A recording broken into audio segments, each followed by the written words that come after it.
Oh man, I don't even want to look at the speeds. We're over 200, 250. Ah, but we're in sport mode. Yeah. Ah, okay. So that was half of the cake. Half of the kick.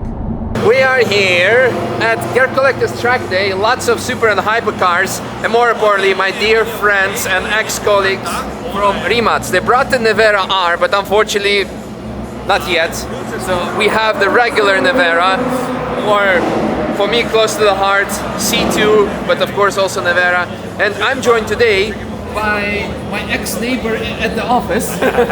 Nowadays, you're head of hypercar sales. Yeah, head of sales and marketing for Rimac. Yeah. So for people who do not know it, also done a Nürburgring lap record for faster TVs 2-3 years ago. Yeah, exactly. Yeah, would have gone sub 7, I can guarantee you, but it was super hot that day. It was just impossible. So maybe.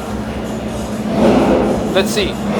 Step by step. Today is an interesting one, though. Yes. Today we're, as mentioned, at Gear Collector Track Day, and Ronnie is kind enough letting me drive the Nevera to have a go, because although I've driven the very first VPR or VMU, so like pre-production mule or prototype, and then also the actual car, a bit loud here, actual car in Michevets on the Bugatti test track, after Goran burned up all the tires, so I had the winter tires and not really proper track. Anyway, today we're going to be taking it out on the GP track. Quick info: 1914 horsepower. Exactly. Sub 2 seconds. 1.8, 0 to 100. All-wheel torque vectoring. Yeah, so every wheel has its own gearbox, motor, slash, of course, also the propulsion, and therefore it can be sent individually. So if you would want to, you can put 100% of torque on just one wheel. Would make very little sense. Plus the drift mode as well, which we're not gonna try today. But yeah. No, and that's actually a very weird one, because I tried to do the first time, and I tried to drift it as a conventional car. You should not do it. You need to just floor it, and the car will keep it on this perfect angle, which is very nice.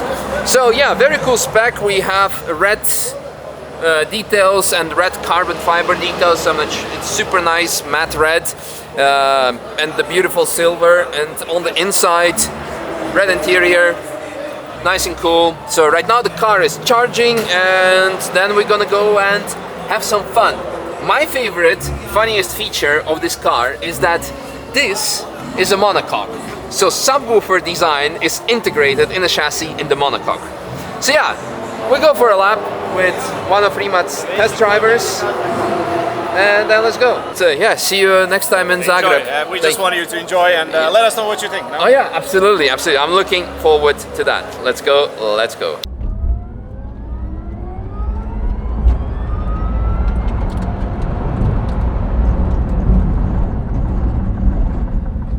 Yeah, last car I drove here was the Cup car, of course. So yeah, you have different, the difference in the brake distance is slightly.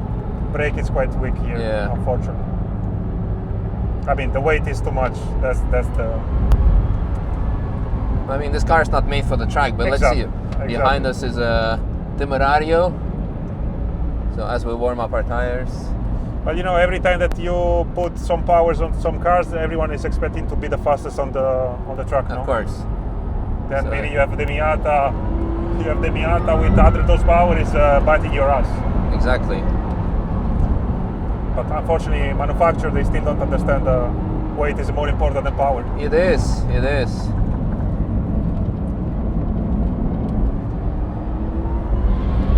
the acceleration is insane. Yeah. Then you get to the braking. By the way, it's a customer car, so we're taking it easy. I do not want to upset any owners, so we're saving the brakes, the tires. We're just cruising. We're not even trying, as you can see.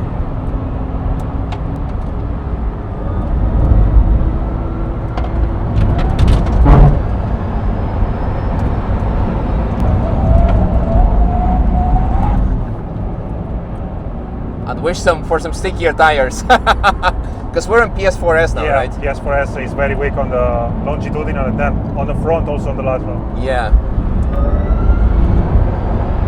It's a rocket ship.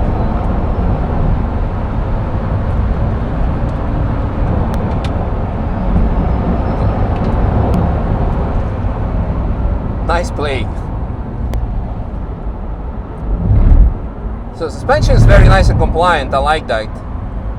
Yeah. It's stiff yet soft, like for the daily GT use.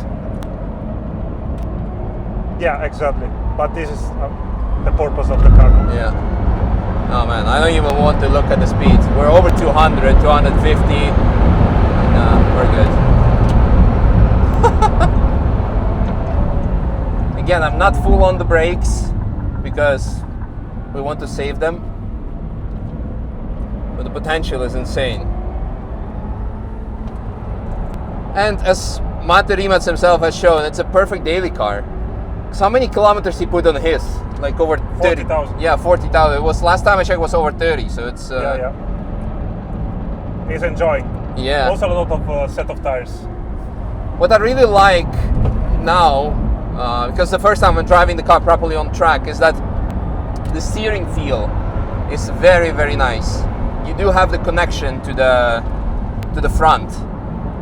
It doesn't feel not natural, because I remember when back in the day when I was working there, of course you have all the fancy departments, vehicle dynamics, torque vectoring, and even ADAS department back in the days. But the mission of this car was always, it needs to drive first by itself with no assists perfectly. So the early mules, the prototypes, it was just carbon monocoque with brakes, wheels and tires on, and that's it.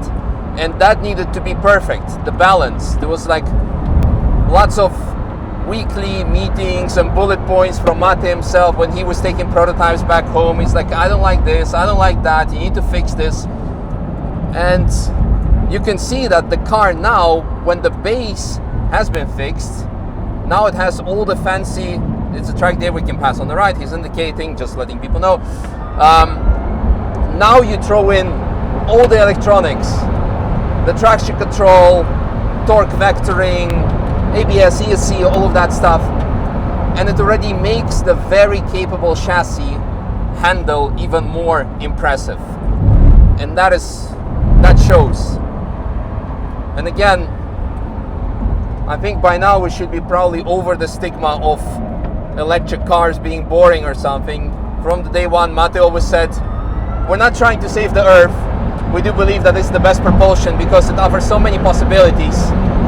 And that's why we make electric cars.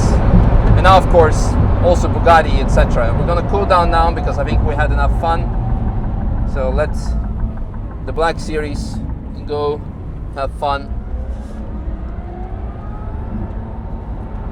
And yeah, the torque vectoring does offer lots and lots of fun and possibilities. He has a very interesting line. But yeah. So yeah, really happy to feel it out. That it feels actually like a capable sports car. I can have a nice conversation talking about weather and the past while the car is enjoyable and drivable, extremely capable. And that is also a very big trick to manage.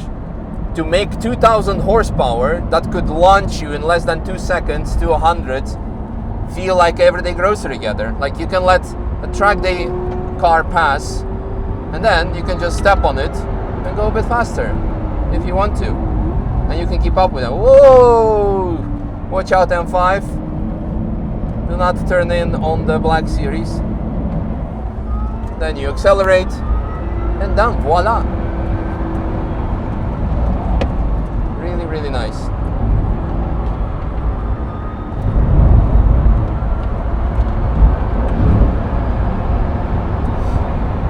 Alright, as mentioned, we're gonna do a cool down because I got places to be. You guys are going back to Croatia. No, you're going to Monaco next, huh? No. Me also in Zagreb. Ah. But you still have to try. We need to do the track mode. Yeah. Ah, but we're in sport mode. Yeah. Ah, okay. So that was half of the cake. Half of the kick. Ah. Okay, you're good to go. Yeah? Oh. Alright.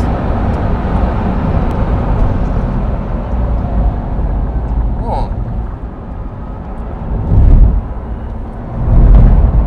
So now you will feel how the car will rotate rotates much more when you go on the throttle. So Yes, actually. on and off throttle. On the throttle? Go throttle. Full. Yeah. I was like, I don't want to spin this. No. Ah, it's a Finnish flag anyway.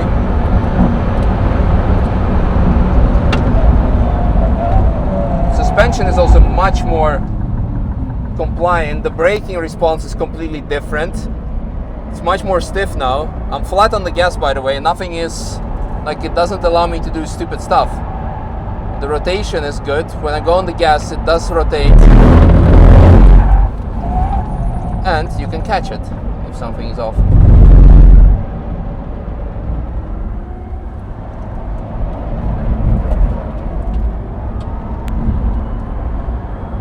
Yeah, everyone's on their cooldown.